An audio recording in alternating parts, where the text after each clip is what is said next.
Yo soy Quince Duncan, soy escritor de origen limonense. Yo me crié en el cantón de Matina, en Limón. Inmigramos a San José cuando yo tenía 15 años porque mi madre estaba interesada en que pudiéramos estudiar. Activista también por los derechos humanos y étnicos. Padre de 5 hijos y muy contento de mi vida, de las realizaciones. Ya estaba revisando un día de estos y ando como por 50 libros en que soy autor o coautor. Entonces eso es una gran realización y muy contento de esta invitación que me ha hecho Canal 13. Me parece muy importante. Muy buenas noches, amigas y amigos. Hoy va de frente, se engalana con la presencia del escritor y activista por los derechos humanos Quince Duncan, ampliamente conocido en el mundo como uno de los más prolíficos y originales escritores costarricenses. Nos ha hecho el gran honor de venir a conversar con nosotros. Así es que, don Quince, muchas gracias por estar en este programa. Muchísimas gracias, señor presidente. En realidad el honor es mío. Se dice que usted ha causado un verdadero caos, dicen algunos sectores de la oposición, con ese anuncio que usted hizo sobre la falta de liquidez.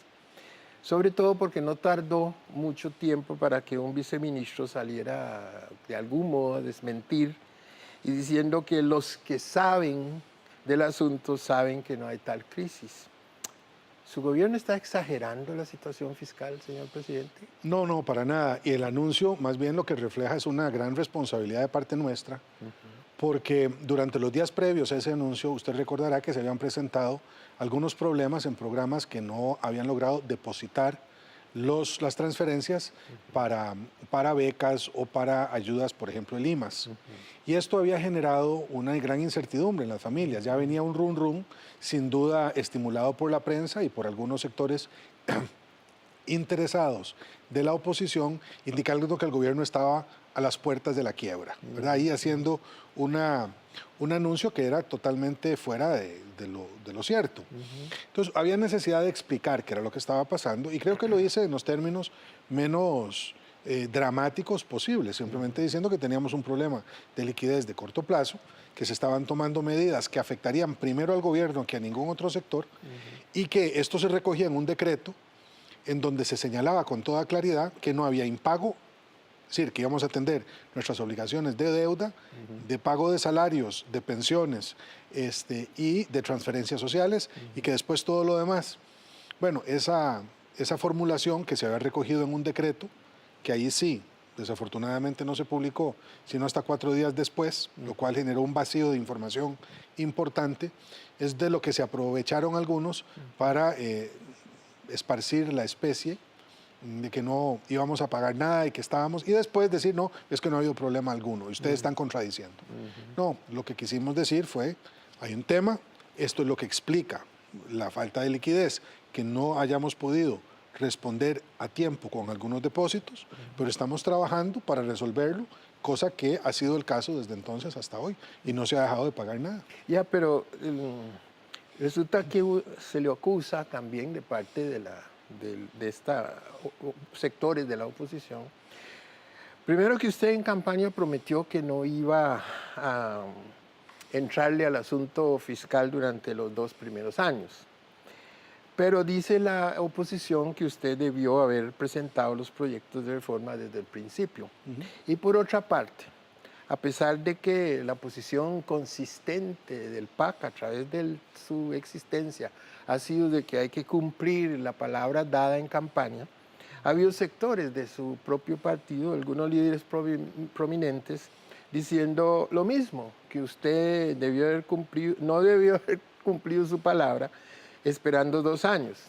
Y finalmente hay un sector que dice que su gobierno se ha esperado hasta ahora para presentar los proyectos de ajuste fiscal para embarrialar la campaña política. Me gustaría escuchar su comentario sobre esta materia. Sí, claro, con todo gusto. Mire, otra vez, ninguna de las 3 cargos es cierta. Es decir, es cierto, sí, que durante la campaña yo dije, mire, ¿sabe qué? Vamos a quitarle las excusas a los que no quieren pagar impuestos. Y durante los primeros 2 años de gobierno voy a recaudar mejor los impuestos que ya tenemos, vamos a invertir mejor los recursos de los que ya disponemos y vamos a recortar el gasto superfluo que hoy estamos haciendo. Y me dediqué 2 años a hacer precisamente eso. Este es el gobierno que más ha recaudado en la historia de los últimos 50 años de Costa Rica. Este es el gobierno que más obra ha hecho con el presupuesto en una serie de temas como el de educación, más de 200.000 millones de colones en obra educativa. Hemos logrado mantener la estabilidad macroeconómica del país con una inflación prácticamente en cero, manteniendo las inversiones, el aumento del turismo, etcétera, con lo cual hemos logrado terminar muchos proyectos que habían quedado paralizados en administraciones anteriores, por lo menos durante los últimos 10 años. Y logramos recortar el gasto superfluo, incluidos pensiones que eran exageradas, salarios de los propios jerarcas del Poder Ejecutivo y de otros, y convenciones colectivas.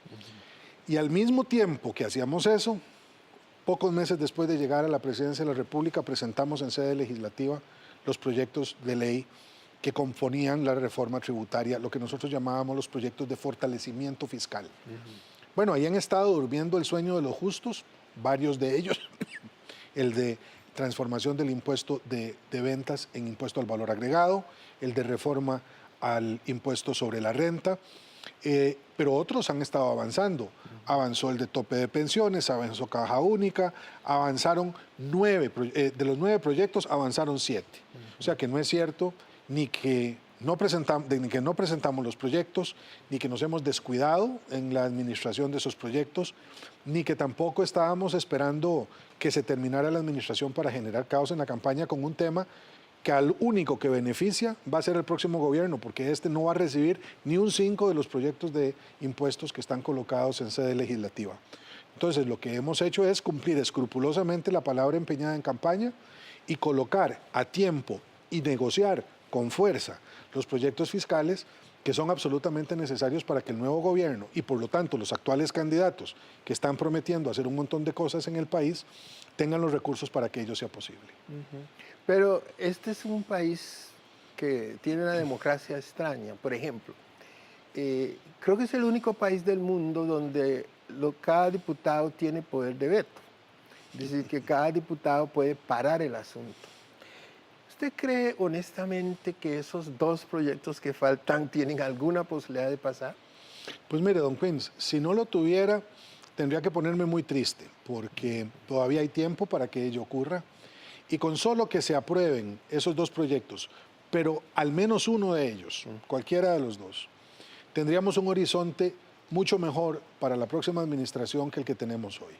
Y no se necesitan demasiados esfuerzos para entender la gravedad de la situación que tendríamos en el país si no se aprueban los impuestos. Y tengo ahí sí más de 3 años de estar insistiendo de los riesgos que conllevan para nuestro país no aprobar más ingresos para el Estado. Nosotros tenemos una carga fiscal que no supera el 13%, muy pocos del PIB, muy pocos de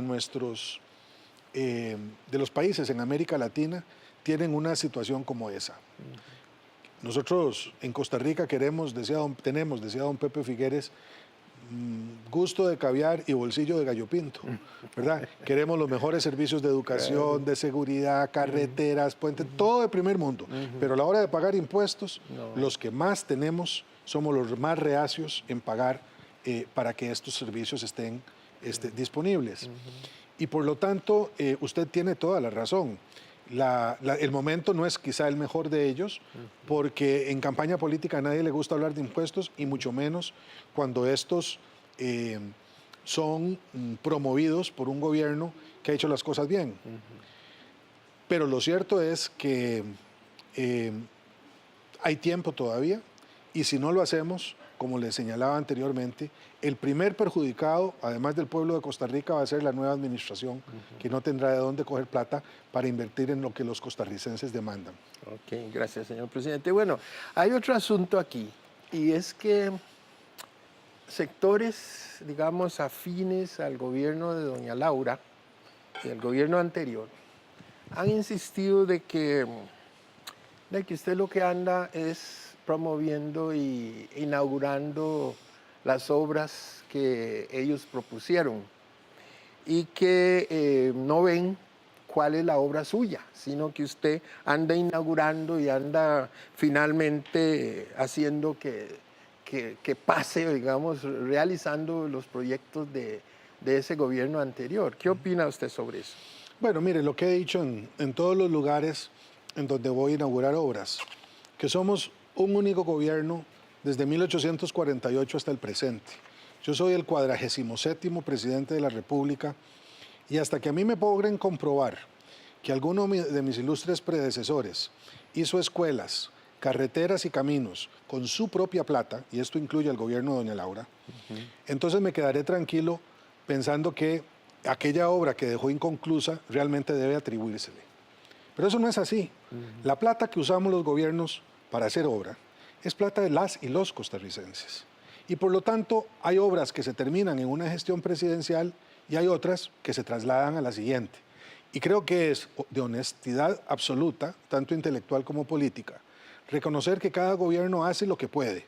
Algunos hacen una cosa y otros hacen más. Y en ese sentido, entrar en una discusión de qué fue lo que dejó abierta una administración para ser concluida en la siguiente y qué no, constituye un acto de politiquería absoluta. Aquí lo importante es el beneficio de las personas y así como yo he terminado muchos proyectos, también heredaré a la nueva administración del partido que sea otros que van a estar listos para terminar probablemente en el primer trimestre de su mandato. Y lo que me va a hacer esa realidad es ponerme muy contento, porque los proyectos van a salir y porque yo quiero que el próximo gobierno sea mejor que el mío y porque yo quiero que el próximo presidente sea mejor que yo. Y por lo tanto, entrar en ese otro debate me parece una mezquindad absoluta y además una falta de luces frente a lo que es la historia nacional. Bueno, hasta donde yo he podido observar, su gobierno ha mostrado mucho interés en impulsar proyectos a favor de los limonenses, guanacastecos y puntarenenses, que han sido tradicionalmente las provincias más marginadas, más excluidas. Inclusive, bueno, me consta que organizó una oficina para impulsar proyectos y programas a favor de la afrodescendencia. Sin embargo, escuché a un dirigente muy destacado de Liberación decir que este gobierno no ha hecho nada por Limón. Por ejemplo, dijo, no ha comenzado la ampliación de la carretera 32, entre otras cosas. ¿Qué opina usted, señor presidente, de este comentario? ¿Y por qué no se ha comenzado la carretera 32, la ampliación? Sí, bueno, mire, en realidad usted tiene toda la razón. Limón, Punta Arenas y Guanacaste han sido los lugares en donde hemos hecho un esfuerzo especial de inversión porque estaban sumamente rezagados.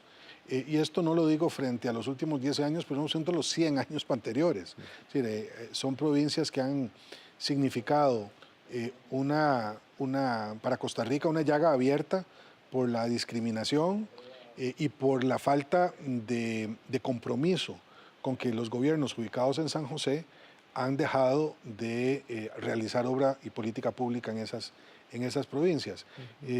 Ahora no lo tengo a mano, pero podremos hacer un inventario de los proyectos que la administración ha desarrollado en Limón, que incluyen nuevos centros de educación, que incluyen instalaciones públicas de la mayor importancia, como por ejemplo la Escuela Nacional de Policía, que se va a entregar dentro de 2 semanas en Guásimo, que incluyen el acueducto de la Francia, el acueducto del Caribe Sur, que es el más grande que Limón ha visto en los últimos 100 años. Se han hecho inversiones en vías, se han hecho inversiones en seguridad pública, habida cuenta de los problemas que había en Limón. Uno puede hacer una enumeración muy grande. Está en el mapa de obras que el gobierno tiene en toda la inversión hecha en Limón. Lo que pasa con la Ruta 32 es que ese ha sido un proyecto muy complicado, que ya está en su fase de finalización de diseños y que se va a iniciar la construcción de esa vía en esta administración. Nunca se hizo ningún avance en las administraciones anteriores y al contrario, yo diría que el acento que querríamos poner es que estamos iniciando esa obra dentro de pocos meses. ¿Debió haberse iniciado antes? Pues sí, pero también es cierto que había un montón de temas de orden legal que estaban impidiendo que ello ocurriera. cosa que no será obstáculo para que Limón tenga esa carretera en los próximos años. Una carretera que es vital para terminar el corredor logístico Caribe Norte, uno de cuyos principales componentes se inaugurará esta administración, que es el sector de Vuelta de Copper Chilamate, que pondremos en funcionamiento dentro de pocos días. Muy bien. Pero bueno, el gobierno del doctor Arias tenía un proyecto que se llamaba, si mal no recuerdo, Limón Ciudad Puerto. Y usted llegó y lo cerró. ¿Qué pasó? ¿Es cierto eso que usted lo cerró y que lo mandó a cerrar? ¿O qué fue lo que pasó con Limón Ciudad Puerto? Bueno, lo que pasó fue que el Banco Mundial, que era el financiador de ese proyecto, de más de 70 millones de dólares, resolvió, porque así me lo dijo el vicepresidente del banco, cuando le hablé al respecto en el mes sería septiembre, después del 2014, era el peor proyecto que jamás el banco había padecido en su historia. Así fue como me lo describió el vicepresidente del Banco Mundial. Ya para entonces el proyecto hacía aguas por todas partes y se habían suspendido de parte del banco los desembolsos, excepto para terminar algunos proyectos emblemáticos que tenía el proyecto, porque se consideraba que era como echar agua en un canasto. Ese proyecto se gestionó mal, se creó una unidad técnica con más de 21 instituciones que participaban en ella, que no pudieron ser alineadas ni por el gobierno del doctor Arias ni por el gobierno de la presidenta Chinchilla. Creo que hubo 5 o 6 gerentes del proyecto que no pudieron hacer ese trabajo por muy diferentes razones. Aquí yo no atribuyo, digamos, culpas personales, me parece que institucionalmente aquello no tenía sentido. Y entonces tuvimos que, no nosotros, tuvimos que cargar con la obligación de atender lo que el banco decía. Cerró el proyecto, nos dejaron 2 o 3 proyectitos específicos, obras que había que hacer, y bueno, la vergüenza de que Costa Rica fuera el país en donde este malhadado proyecto se realizara. Bueno, viene el megapuerto. ¿Qué van a hacer los trabajadores sobrantes de Habdeba? ¿Se ha previsto algo para ellos o cómo es el asunto? Sí, cómo no. Tenemos 3 comisiones trabajando en los temas de los impactos del megapuerto. Las encabezan una de ellas el ministro de la Presidencia, que es el que tiene que ver con los temas de los empleados de Habdeba. Otra, la vicepresidenta de la República, sobre la zona económica especial, que es la que esperamos genere más empleo en la zona. Y otra que encabeza la primera dama, cuyo objetivo es alinear a todas las instituciones de manera tal que contribuyan ellas de manera ordenada, coordenada y planificada en el desarrollo de Limón, para que no vuelva a pasar algo que usted ha estudiado, don Queens, durante muchos años, y es que Limón se vuelva a convertir en una zona con mucha plata, muy rica, pero que es plata que se va y deja a Limón más pobre de como estaba. En el caso de los trabajadores de Habdeba, estamos haciendo un inventario para saber cuántos son esos trabajadores, cuáles son los talentos y profesiones que tienen, cuántos se pueden movilizar horizontalmente en el gobierno, cuáles de estos trabajadores podrían ser contratados por otras entidades gubernamentales, ya sea del gobierno central o del gobierno descentralizado, cuáles se pueden jubilar, en fin, de manera tal que cuando el megapuerto entre en operaciones dentro de un año, a mediados del año 2018, esos trabajadores tengan una ubicación clara y puedan entonces tener tranquilidad. Y hemos estado trabajando también con los sindicatos. Y las otras 2 comisiones están trabajando muy bien.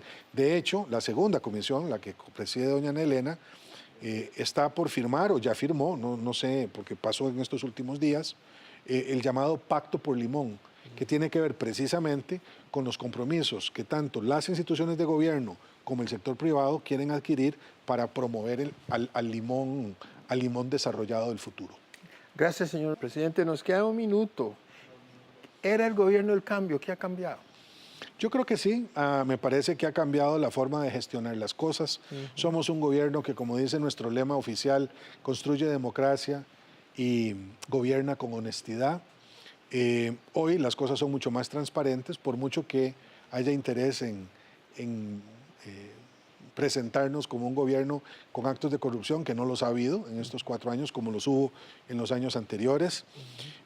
Han cambiado también los tiempos de ejecución de muchas obras. Se han terminado proyectos que tenían años de estar atascados por burocracia y por falta de entendimiento o de compromiso de las instituciones. Quizá el tema de los puentes es el que más atención haya motivado. Ha habido una absoluta voluntad de cambio cultural en algunas instituciones y me parece que una gran responsabilidad en el manejo macroeconómico, a donde hemos asumido costos que otros gobiernos no quisieron asumir, incluido el de los impuestos. Ya, muy bien. Y dígame una cosa, yo lo he visto a usted bailando como afrodescendiente y lo he visto tocando piano. ¿De dónde aprendió todo eso? Bueno, afrodescendiente lo soy por parte materna, sin duda, porque mi abuela y mi bisabuela vinieron de Jamaica con sus hermanos a principios del siglo XX. Y por lo tanto me siento muy orgullosamente afro como cualquier limonense, aunque el color de mi piel no sea el mismo que la suya. Con esa tradición me siento tan limonense como cualquier otro. Especial, a pesar de que mi familia se fue a vivir desde que mi mamá estaba pequeña a Turrialba.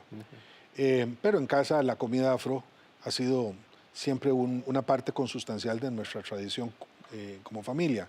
Lo otro, pues aprendí a tocar piano cuando estaba pequeño, con mi mamá me insistió mucho en ello, y también inglés, que fue heredado. Mi abuela Jenny, Eugenia Allen Taylor, casi no hablaba español, hablaba español con un fuerte acento británico y eso siempre fue motivo en casa de gran curiosidad, porque no se hablaba mucho de la historia de la familia en ese momento.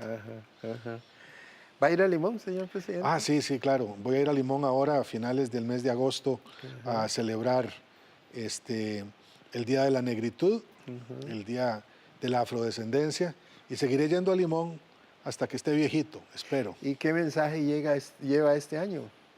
This year I'm going to go to Limón to bid farewell. This year I'm going to go to Limón to tell the people in Limón how much I love them. Okay. And all the things that we've been able to accomplish. And you've been a very big part of that. And I'm very grateful with you and the people of Limón. Thank you very much, Mr. President. Muchas gracias al canal por esta invitación. Me parece ha sido un programa excelente y lo felicito por usted de verdad que va de frente. Muchas gracias. Que estén muy bien. Gracias.